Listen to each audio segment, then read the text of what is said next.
Salut tout le monde, aujourd'hui on se retrouve pour une vidéo d'introduction d'une série d'autres vidéos dédiées aux semences et notamment aux différentes techniques pour produire ses propres graines au potager et faire ainsi un pas de plus vers l'autonomie. Allez, c'est parti!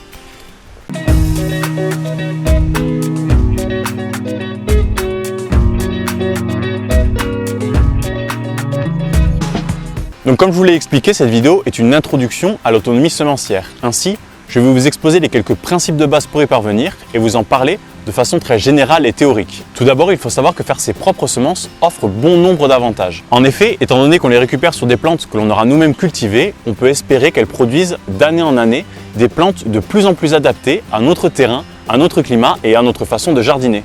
Par ailleurs, si l'on cultive des variétés anciennes, rares ou locales, ou tout ça à la fois, on participe grandement à la préservation de la biodiversité des plantes potagères. Un autre avantage est tout simplement le prix, car si l'on souhaite cultiver beaucoup d'espèces et de variétés différentes en achetant des semences bio et de qualité, on peut très vite atteindre la centaine d'euros. Et enfin, pour moi, un avantage indéniable, c'est la satisfaction de pouvoir faire naître la vie, puis de la préserver dans le temps, année après année. Mais à côté de tous ces avantages, il faut également savoir que faire ses propres semences a son lot d'inconvénients. Ainsi, cela demande beaucoup de temps et de patience avec beaucoup d'étapes et de processus pour y parvenir. D'autre part, une certaine rigueur est nécessaire, à la fois dans la bonne exécution des processus, mais aussi dans la mise en place de bonnes conditions de stockage et de conservation des fameuses semences. Avant de continuer d'aller plus loin, je tenais à vous montrer un livre qui fait vraiment référence dans le domaine de l'autonomie semencière.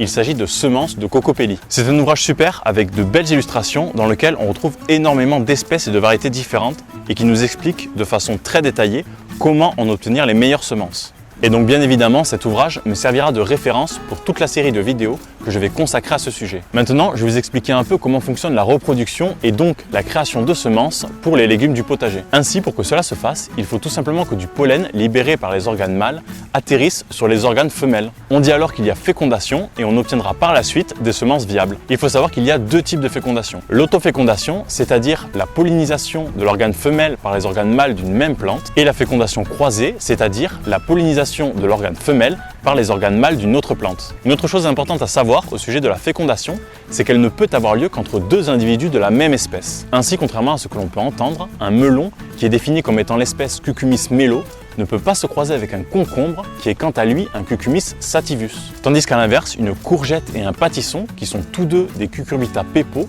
peuvent très bien se féconder entre eux. Et c'est d'ailleurs une des façons pour différencier une espèce d'une variété, puisque deux individus d'espèces différentes ne pourront pas se croiser, tandis que deux individus de variétés différentes mais d'une même espèce pourront très bien se féconder entre eux, et on parle alors d'hybridation. Ainsi, pour résumer, les légumes du potager sont classés en différentes familles dont je vous ai déjà parlé dans la vidéo traitant des associations et des rotations que je pratique dans mon potager. Et dans ces familles, il existe différentes espèces au sein desquelles il y a différentes variétés. Et donc, si vous voulez connaître l'espèce à laquelle appartient une plante potagère, il vous suffit de faire une recherche rapide sur internet ou sur un ouvrage qui traite du sujet et trouver son nom latin. Ainsi, vous pourrez savoir quelles plantes n'appartiennent pas à la même espèce et quelles autres appartiennent à la même espèce et risquent donc de s'hybrider.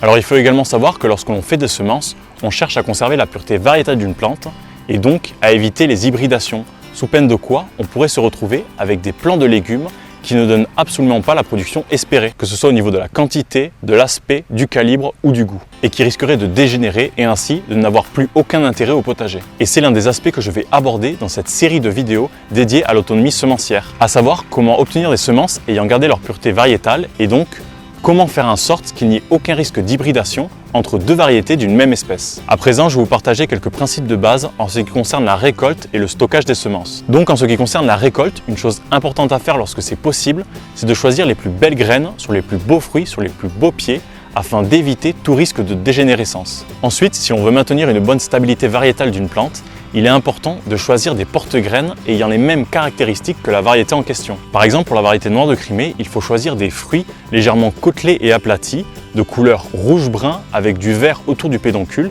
et pesant entre 150 et 500 grammes. Ainsi, il est préférable de cultiver plusieurs plants de la variété dont on veut récupérer les semences, afin d'avoir plus de choix et de trouver le fruit qui se rapproche le plus des caractéristiques de la variété en question. Une autre chose à prendre en compte, c'est que plus le fruit sera mûr et plus on obtiendra de semences viables. Ainsi, on peut laisser le porte-graines jusqu'à la limite du pourrissement ou jusqu'à la mort complète du pied sur lequel il se trouve. Pour finir, en ce qui concerne le stockage des graines, il y a quelques conditions à respecter si l'on souhaite en préserver une bonne capacité germinative. Tout d'abord, il est important au préalable de bien faire sécher les semences afin qu'elles soient débarrassées de toute leur humidité et qu'elles ne risquent pas de pourrir. Ensuite, il faut les disposer dans des contenants sains et non traités, et donc des bocaux ou des sachets Kraft feront très bien l'affaire. De plus, il y a 3 paramètres à surveiller lorsqu'il s'agit du stockage. Le premier est l'humidité, le deuxième la lumière et le troisième la température. Ainsi, les conditions idéales seraient de les stocker dans un endroit sec et aéré, à l'abri de la lumière et avec des températures comprises entre 0 et 10 degrés. Toutefois, toutes ces conditions sont difficiles à réunir et donc on peut tout à fait les stocker dans une cave non humide, dans une boîte au bas du réfrigérateur ou tout simplement dans un meuble non traité, dans une pièce avec peu d'humidité. Et c'est d'ailleurs de cette dernière façon que je stocke mes graines. Et juste avant de conclure, sachez que même si faire ses propres semences paraît être un geste anodin, ça reste un acte militant, notamment pour la préservation de la biodiversité des plantes potagères. D'autant plus s'il s'agit de variétés non inscrites au catalogue officiel, car malheureusement de nos jours, de grandes multinationales telles que Monsanto, DuPont, Syngenta ou encore Limagrain, pour ne citer que, règnent sur le marché mondial des semences et cherchent à tout prix à s'approprier le vivant, sans se soucier de la biodiversité et sans autre éthique que le profit. D'ailleurs, il y a eu un excellent épisode de Cache Investigation sur le sujet que je vous invite à aller voir en cliquant sur le lien qui s'affiche en haut à droite de la vidéo. Donc vraiment, je ne peux que vous encourager à faire vos propres semences. Voilà, je pense avoir fait le tour au sujet de la reproduction des semences, tout en sachant que les autres vidéos sur le même thème rentreront beaucoup plus dans le détail pour chaque espèce et vous permettront ainsi, je l'espère, d'aller vers une autonomie semencière. En tout cas, j'espère que cette vidéo vous aura plu et que vous avez passé un bon moment. Sur ce, je vous dis bonne continuation et à la prochaine pour de nouvelles vidéos.